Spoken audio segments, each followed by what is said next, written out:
Make sure that the power of the device is turned off. Gently press in with the top lid of the probe arm and open the lid aside. Plug the black and red pins off.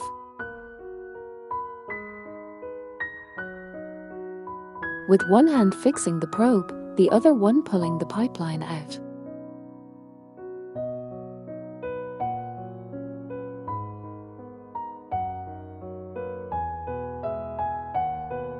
Unscrew the anti-collision spring with M1.5 hex reaches. Carefully remove the gasket and spring in case of fouling inside the device. Empty the pipeline away from the detector board. Put the new probe in the position.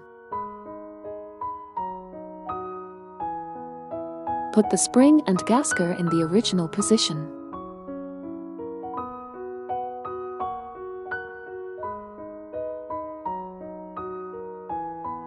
And tighten the screws of the fixed pin.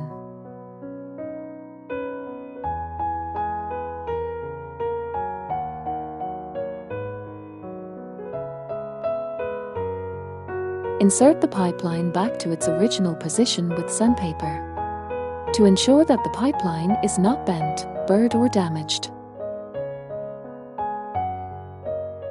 The plug pins of the socket are inserted into the red and black.